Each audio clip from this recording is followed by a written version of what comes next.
Teman-teman, kita lanjut lagi pembahasan kita di hari Minggu ini. Pertama, kita akan start dulu ya dari saham properti ya. Jadi totalnya ada kurang lebih berapa nih? 3 tambah 3, 8 ya. 8, jadi nanti Mas Emon akan bahasin ya dari structure, technicalnya, baru nanti kita coba bahas untuk bandarmologinya. Nah, untuk pewon ya, yang pertama kita bisa lihat teman-teman di sini apa? Yang namanya pewon itu dia sebenarnya bergerak dalam kategorial sideways ya, per berapa nih? Range-nya antara di mana di 348 sama di 394. Nah, di sini kita lihat memang di 348 itu kenapa kita bisa bikin disitulah area sideways-nya, karena teman-teman bisa lihat beberapa kali ketika harganya itu mendekati lah ya, at least ya kurang lebih ya, di 348 tuh harganya naik lagi. Nah, di sini kita ngelihat apa? Di sini kita lihat kenaikannya luar biasa ya. Di sini solid banget. Nah, di sini candle-nya kagak ada sama sekali ekor yang kebentuk di atas ya. Which mean di sini apa namanya? Demand-nya tuh nyerap semua gitu. Jadi supply-nya ada, buyers-nya demand-nya tinggi. Oke. Kita beli pewon gitu ya. Jadi pewonnya harganya keserap, terus dia naiknya juga solid kalau dari candlestick. Dan yang paling penting adalah dia di sini strukturnya sudah berubah nih ya. Dari di sini, nah nih dari yang di sini tadi turun ya di 364, akhirnya dia berhasil nembus di 364. Nah, next target kita ada di mana? Ya next target kita ada di 394 untuk area resisten yang pernah diuji beberapa kali di sini ya. Gitu. Nah, jadi ya sebenarnya ya sebenarnya masih bisa-bisa aja sih masuk ya. Kenapa? Karena nggak telat lah inilah ya di sini. Naiknya juga baru 8%. Ya, which mean kalau misalnya nanti teman-teman lihat harganya turun, ya resiko yang harus teman-teman lihat dan antisipasi di mana Mas? Di 364. Ya, potensi koreksinya sekitar 4% masih ya. Kayak biasa Mas Emon ya. Pokoknya 5%, nggak yakin silahkan cut loss. Nah, jadi ini masih lumayan menarik. Nah, coba kalau kita lihat untuk pewon ya. Nah, pewon menarik nih. Kenapa nih ya tiba-tiba naik ya? Jadi kita ngelihat kalau misalnya asingnya, itu kan di sini masih pada distribusi ya. Dalam artian ya, kalau misalnya teman-teman lihat, kenapa ya di sini kok asingnya buang barang, tapi kok harganya naik, gitu kan? Nah, terus teman-teman lihat juga nih, wah sejauh mata memandang, ini lebih banyak yang keluar nih. Nah, sekarang kita coba buka sedikit ya, kita ulas untuk broker transaction-nya siapa yang beli. Nah, di sini kalau teman-teman lihat yang beli YU, OD, SQ, CC, sama TP gitu ya. Kagak ada di sini XL, YP, CC, nggak ada ya di sini ya. Ini majority dipegang oleh YU. Nah, terus kita lihat, wah yang jualan ZP sama XL, YP. Menarik. XC. Nice, menarik ya. Jadi di sini sebenarnya kita ngelihat ya potensi naiknya lagi ada. Kenapa? Karena ya di sini bagus banget nih bandarnya. Yang asingnya mungkin dari ZP ya, yang gede ya, kenanya di sini ya. Yang jualan. Nah, ini buy-nya ini kemungkinan besar lebih dari ke sini ya. YU lah. YU, OD sama SQ. Jadi sebenarnya apakah bisa naik? Ya ini bisa, masih bisa naik ke atas. Tapi yang perlu dicermati di sini apa teman-teman? Yang pertama, ini buangannya kan cukup gede ya dari dari seminggu terakhir. Jadi tetap antisipasi juga untuk penurunan harganya, meskipun sebenarnya kalau teman-teman lihat dari stochastic slow ini cakep banget ya. Dalam artian ya momentumnya ini bagus banget nih, solid movementnya ke atas. Jadi meskipun kita tahu nih potensi naik ke atas ada, tapi buat yang belum punya pewon coba dipantau juga ya. Kalau misalnya turun, ini lebih bagus untuk teman-teman rig entry di 364 gitu ya, karena ya dua arah teman-teman ya, ini bisa aja besok naik ke 394 langsung ya, ke 364 juga bisa. Nah, tapi ya teman-teman yang udah punya mungkin di 350 ya udah silakan di hold gitu ya. Jadi kurang lebih gitu untuk pewon. Nextnya BK SL ya. Betul ya, asing keluar kok. Nah, itulah yang dicurigain gitu ya. Betul, pertanyaannya yang bagus, pertanyaan bagus. Jadi makanya itu sebenarnya kalau misalnya kayak si ini ya, si ini ya. Siapa sih yang pertama? Pewon ya? Ya. Jadi kalau misalnya harga tiba-tiba naik dan asingnya buangnya banyak gitu kan, majority-nya sell, ya harus ditunggu dulu nih. Ini beneran lokal yang lebih banyak masuk atau enggak. Tapi ya yang menarik tadi, sorry ya, di broker transaction-nya itu teman-teman lihat sebenarnya XL, YP sama XC-nya udah mulai buang.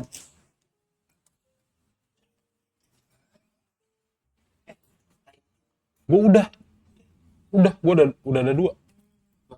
Eh, Oke, jadi BKSL ya, lanjut ya BKSL. Nah BKSL kalau dari pergerakan momentumnya teman-teman ya di sini di area sini lah ya di 145-nya ini bagus banget ya, kita ngelihat ketika dia di bawah koreksi dia langsung lanjut lagi naik, tapi yang kembali harus diperhatikan adalah 154-nya rejection ya. Ini di harga 154 dia reject. Kenapa ya? Karena teman-teman bisa ngelihat nih di sini areanya adalah area resisten. Jadi sebenarnya sangat wajar kalau misalnya dia itu eh, ada tarikan lah di sini ya. Jadi ketika harganya itu udah dibawa, ketika harganya itu dibawa di atas 154, kita bisa ngeliat di sini bahwa selling pressure-nya udah mulai besar gitu ya. Jadi ekor tuh ya, ekor atau shadow candle itu terbentuknya gara-gara itu gitu. Jadi harga dibawa naik nih. Tapi ibaratnya ketika banyak aksi jual ya, supply-nya langsung di ibaratnya seller banyak yang jual lah. Gitu. Jadi di sini teman-teman ngelihat harganya ditekan lagi ke sampai di bawah 154. Nah, sebenarnya kalau kita ngomongin struktur yang terbentuk di BKSL gitu ya. Nah, si BKSL ini ya tetap kita ngomonginnya masih dalam kondisi dianya kenaikan arah gitu kan. Trennya masih naik. Karena ya di sini kita ngelihat untuk area supportnya, teman-teman masih bisa lihat harganya masih naik gitu kan. Nah, jadi apa? Jadi ya sebenarnya kalau misalnya teman-teman punya di bawah ya ini silakan di hold seperti biasa. Nah, kalau emang mau beli ya sebenarnya bisa sih ini untuk kita coba melanjutkan harganya naik lagi ke atas gitu ya. Kenapa ya? Karena teman-teman bisa lihat nih, oh mas ini cakep banget ya dari momentum stochastic slow-nya kebuka lebar, yang mana ini sebenarnya punya possibility yang tinggi untuk harganya lanjut tetap naik gitu ya. Tapi ya tetap ya consider juga potensi untuk koreksi juga tetap selalu ada ya. Kalau misalnya lebih bijak teman-teman tunggu dulu dia koreksi sedikit area 145 baru teman-teman coba untuk entry untuk ngejar upside-nya. Nah ini di sini kita konfirmasinya kita coba dari foreign flow sama bandarmologi gitu ya teman-teman ya. Nah di sini kalau misalnya kita cek untuk yang BKSL, nah luar biasa ya, bagus banget. Kenapa? Karena ya dalam 3 hari kita ngelihat ada konsistensi daripada asingnya masuk. Nah yang ini yang sebenarnya Mas Emon cukup suka gitu. Jadi harganya naik bukan sendiri karena domestik gitu ya, tapi karena ada juga asing yang masuk. Jadi bagus gitu ya. Terus kalau misalnya teman-teman lihat lagi di sini ya kita coba cari ya untuk si BKSL. What? Nih BKSL menarik ya. Jadi kalau misalnya kita bahas di tanggal 28 yang masuk ada ZP sama BK sama Kang Buyur ya, MG, aku, PDXC, nyampur lah ya, nyampur, XL-nya masuk juga relatif gede, jadi bagus gak? Bagus, tapi ya biasa ya kalau misalnya retailnya sudah banyak masuk ya, sebenarnya tanda-tanda lah ya, tanda-tanda mau koreksi biasanya. Nggak menjamin benar gitu ya teman-teman ya, tapi kita udah sering lihat lah pola yang seperti itu ya. Nah kalau dari seminggu terakhir, sepertinya kalau misalnya di ngelihat BKSL naik, bisa nggak? Ya bisa gitu, tapi ya apa? Nah di sini kita lihat aku BK ya, aku BK, ZP, MG, ya Kang Buyur sama BB sebenarnya akum nih dalam seminggu terakhir.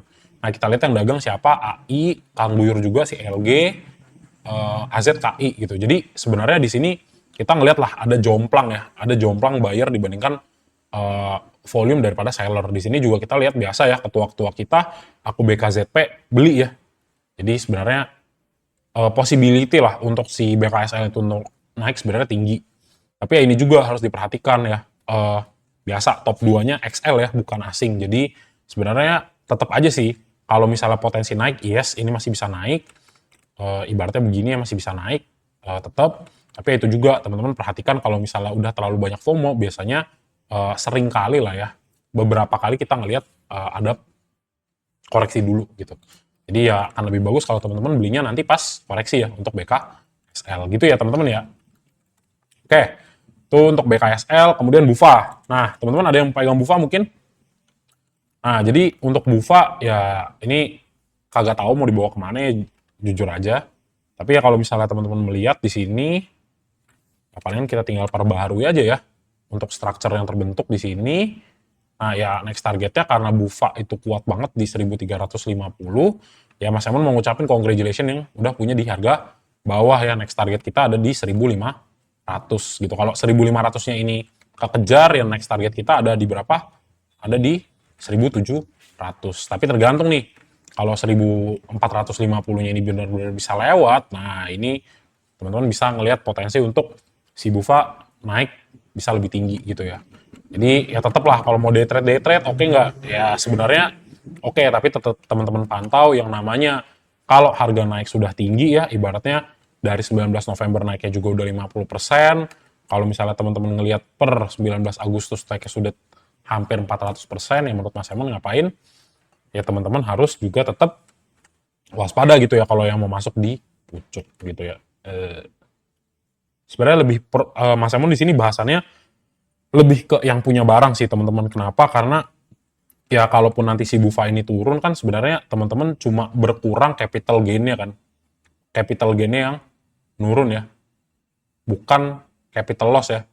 Bukan capital loss tapi floating cuannya berkurang gitu. Jadi kalau yang punya BUFA teman-teman silakan di hold ya.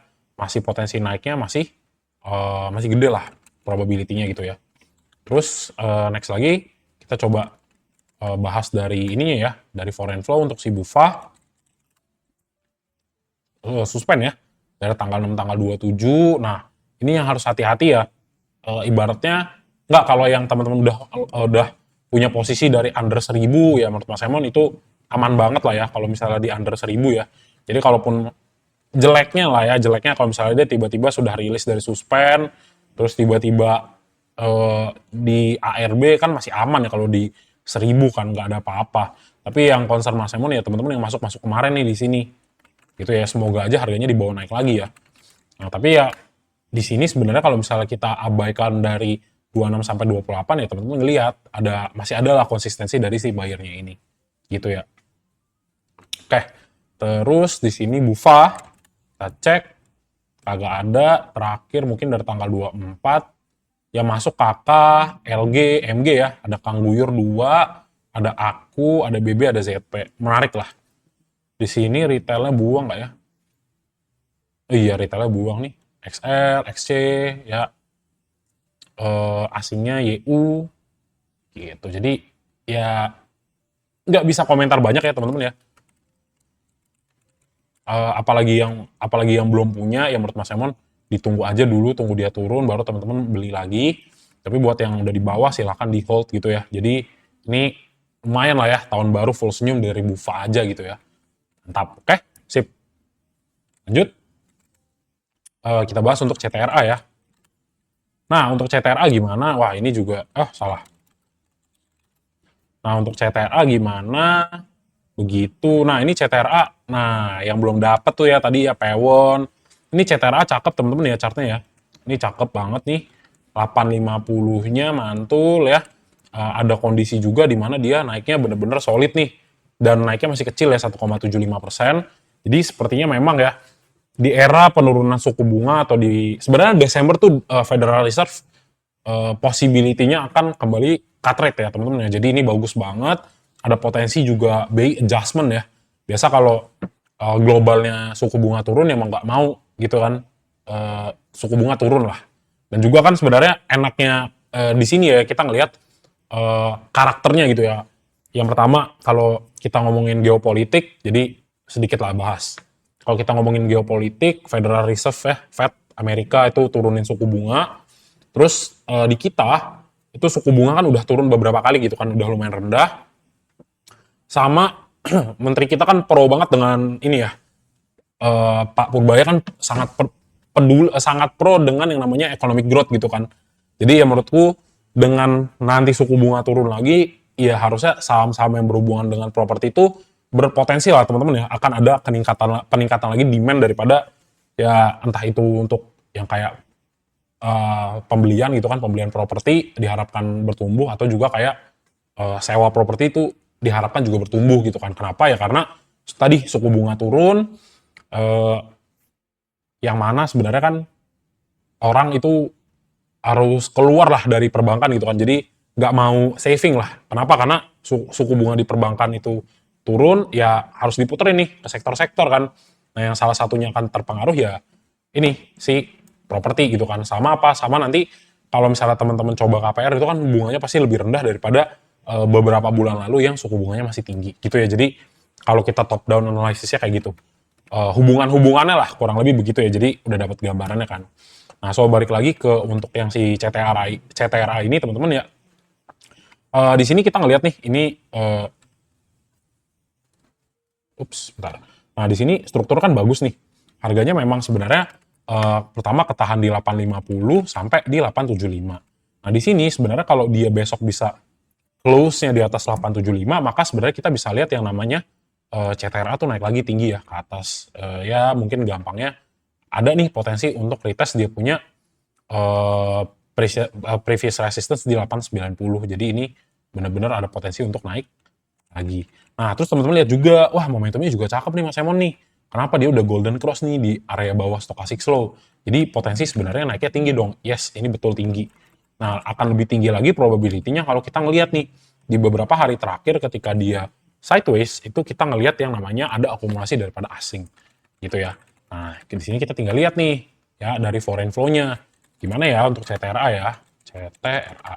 Nah, yang menarik adalah di sini teman-teman lihat ya sejauh mata memandang gitu ya. Iya tanggal 18 ada akumulasi dari asing gitu kan. Nah, terus kalau misalnya teman-teman lihat lagi itu di apa namanya? Di tanggal berapa ya? Di tanggal berapa nih? Dari 19 ya, dari 19 sampai ke 24 teman-teman lihat yang namanya buangan daripada asingnya mulai mengecil. Sampai di tanggal 26 ya, buangan asingnya jadi lebih kecil gitu kan kalau misalnya dibandingkan buy or sell-nya. Nah, terus kita lihat ada pertambahan lah, ada nambah lagi asingnya beli lagi. Jadi ya di sini juga teman-teman udah ngeliat ya bottoming di sini. Ini sebenarnya menarik ya untuk teman-teman coba beli lah as a day trade juga di sini cakep banget ya untuk si CTRA. Udah solid di 850-nya, jadi ya tetap kalau mau dibilang apakah ada potensi untuk naik ya ini lumayan besar gitu ya. CTRA ada sentimen positif. Apa tuh sentimen positifnya? Nah, kalau Mas Emon kan base-nya chart nih. Gitu kan. Jadi kurang lebih seperti itu ya untuk CTRA ya. Ini cakep banget, tinggal kita lihat. Kira-kira siapa ya yang beli ya kemarin ya. Kalau dari Broxum ya. Dari foreign flow. Ini cakep ya. Kalau dari seminggunya, kita lihat ketua kita ya, si KZ sama si ZP. KZ, ZP, sama BB beli. Tapi yang paling gede KZ, teman-teman ya, dari tanggal 24 sampai tanggal 28. Yang buang CC, PD, GR, SQ, sama BK. Nah, tinggal kita lihat tanggal 28-nya, BB masih beli barang. Yang dagang, KZ sama XL. Ya, ini agak disayangkan sih ya dia buang, tapi ya overall kita ngelihat di sini ya masih akum ya untuk si KZ ya, teman-teman ya. Gitu. Jadi ya tetaplah ada potensi untuk yang namanya si bro ini ya, si CTRA untuk naik lagi ke atas. Karena ya dilihat juga nih, dia sebenarnya dari kemarin tuh turunnya udah berapa sih? Nah, ini kan udah 20%. Kalau dari Agustus 2025, sama ya kalau misalnya dari satu cycle-nya ya teman-teman ngelihat turunnya udah 40% lah ini ya. Ini dari peak-nya 1300, di sini 40%. Jadi ya I think ini juga tetap salah satu pilihan lah yang relatif bagus untuk teman-teman swing. Kenapa ya? Karena belum naiknya belum terlalu tinggi lah, belum tinggi lah di sini ya. Tapi tetap harus diperhatikan ya.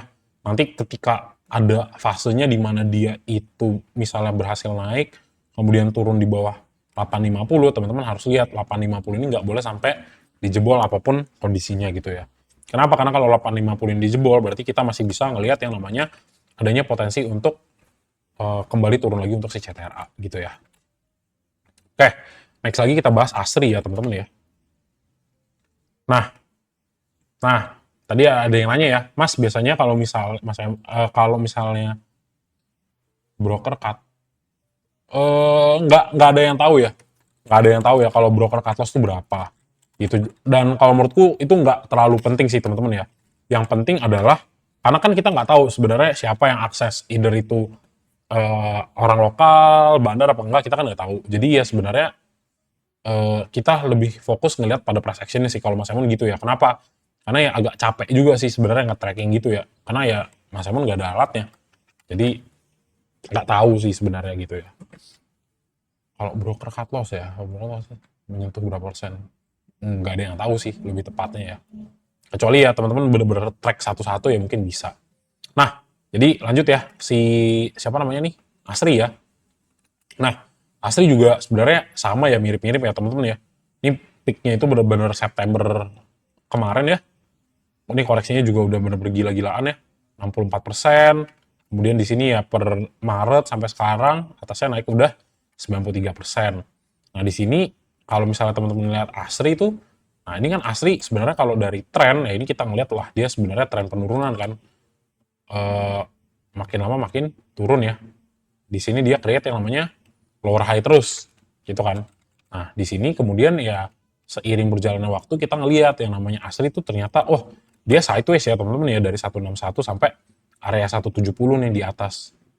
Gitu. Nah, jadi di sini apa? Nah, ketika nanti dia dalam beberapa kali ya dalam beberapa saat lah di sini, nah ini dia naik nih. Nah, ini kita bisa ngelihat bahwa dari price action itu ASRI udah mau naik lagi ke atas gitu ya, atau trennya udah mau berbalik lah dari yang tadinya dia turun menjadi naik gitu.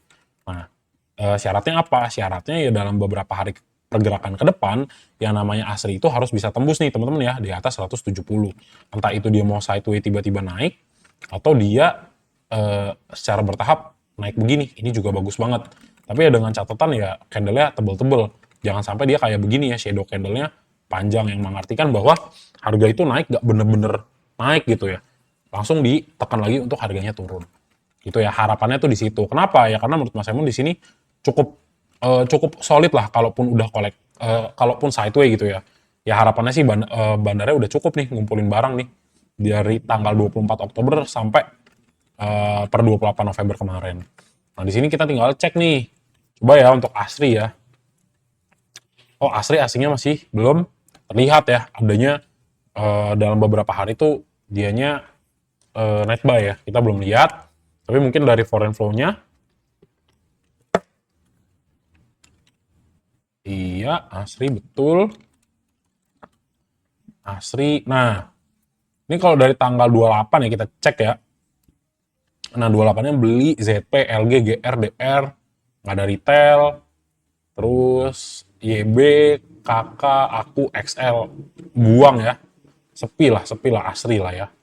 Nah, tapi yang menarik kalau misalnya teman-teman bawa dari tanggal 24, ini ada yang masuk nih, si ZP sama si BR, tapi jumlahnya masih relatif kecil gitu kan. Nah, kalau misalnya sebulan Mas, gimana nih? Kalau sebulan kita coba lihat ya. Per jatuh-jatuhnya tuh 24 Oktober. 24 Oktober. Nah, ini yang punya barang siapa? AT, CC, ZP, DR, sama KZ ya. Jadi, menarik sih. Ini asingnya masih ada yang pegang barang ya. Kemudian, ya yang buang tapi harus hati-hati juga ya. Kalau misalnya dari sebulan kemarin kita ngelihatnya ada NI, AKU, PD, DX, sama YP gitu. Jadi, di sini mix lah sebenarnya ya. Kalau dari kemarin banget tuh. Nah, kalau kita lihat per November, ya bagusnya AT, CC, ZP masuk. Ada KZ juga, belum dagang. Yang buang barang udah NI, AO, GR, gak kenal, YP, XL, XC. Nah, ya retailnya udah buang lah kalau dari sebulan kan. Gitu ya. Menarik di sini sih sebenarnya ZP masih koleksinya lumayan gede nih ya untuk di seminggu kemarin gitu. Jadi ya harapannya ya apakah ASRI bisa naik, ya ini bisa naik. Dan juga ini bagus setupnya. Kenapa? Karena teman-teman dikasih napas nih buat sama-sama beli. Kenapa? Karena dia kasih sideways gitu ya. Jadi kalaupun nanti harganya naik, nah teman-teman udah cukup early lah masuk di ASRI. Tapi tetap ya, yang namanya analisa kita itu bisa jadi salah atau invalid atau tidak direspon oleh pasar.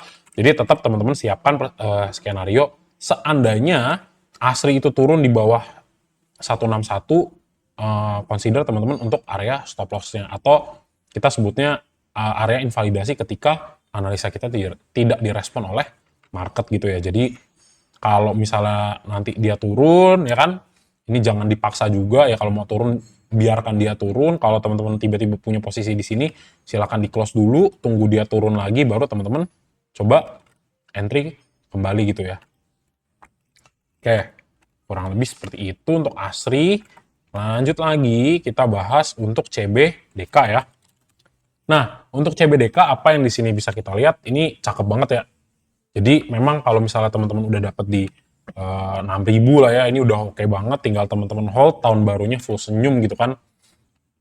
Nah, yang menarik sebenarnya dari CBDK memang di area ini adalah area yang cukup sulit lah untuk dia tembus gitu ya kan.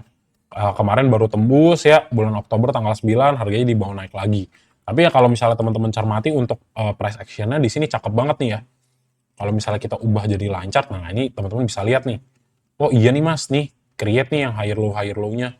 Ya ini wajar aja di sini dia bisa breakout gitu ya. Kenapa? Karena kita ngomonginnya secara structure bagus dan juga teman-teman ngelihat stochastic slow di sini oke banget gitu ya. Dia crossing up naik lagi ke atas. Jadi strukturnya valid ya teman-teman ya. Kemudian kalau misalnya kita lihat, kita zoom in, nah beberapa area sudah berhasil lah dilewati oleh si CBDK ini ya. Yang terutama itu ada di sebenarnya 7.100 ya. 7.100 dia naiknya solid. Di sini ada gap sedikit. Nah, jadi ya untuk berikutnya sebenarnya akan tetap sama ya analisanya, tetap bullish, potensi ke 8.250 itu tetap ada. Tapi ya ini tadi di sini si CBDK itu harus tetap di atas 7.650 gitu ya. Kalau misalnya memang CBDK berhasil ya atau masih tetap mempertahankan area 7.650 ya maka tetap untuk ke 8.250 atau di Fibo 1,618 itu potensinya tetap besar untuk naik lagi kembali ke atas gitu ya. Nah sekarang kita tinggal cek nih kira-kira nih siapa yang beli ya. Harganya dibawa naik lumayan gede nih. Dan udah 17% dalam 2 hari. Kita coba cek untuk foreign flow-nya untuk si CBDK ya teman-teman ya. Untuk set. Nah ini CBDK juga bagus ya. Kenapa? Karena asingnya akum terus. Jadi kalaupun misalnya teman-teman coba beli besok, ya menurut Mas Emil oke banget nih. Kenapa? Karena kita ngelihat baru ada sesuatu yang eye catching gitu ya, dalam artian kayak wah masuknya 20M, 40M, 30M, tiba-tiba 140M gitu kan. Menarik gitu kan. Oh berarti tiba-tiba ada akumulasi nih. Ada akumulasi yang cukup besar nih di sini gitu kan. Jadi ya ini cukup menarik ya teman-teman ya. Kita ngelihat tiba-tiba ada big accumulation lah di sini. Tinggal kita lihat ya untuk si CBDK siapa ya kira-kira ya. Nah, untuk CBDK, ketua kita si Aku kayaknya beli ya, si Aku ya. Oh, enggak. Nah, tadi menarik nih. Nah, dari tanggal 28 kita lihat ZP, Kang Guyur, Aku, BK beli ya. YU, CC, TP, AZ. Nah, di sini di top ya 1 sampai 7 kita nggak ada ngeliat sama sekali retail ya, teman-teman ya. Kita coba masuk. Nah, untuk buang tanggal 28 kita ngelihat siapa yang buang. Yang buang LG, YP, Kang Guyur ya, Kang Guyur, YP, XL, XC. Gitu ya, jadi menarik nih. Terus tak lihat juga nggak ada. Nah, coba tadi seminggu ya, kayak seminggu ada yang menarik nih teman-teman nih. Nah, AK, ZP, BK ya. Akum, khususnya si Aku sama si ZP nih. RF, ada buang tapi dikit. Ini juga masih oke.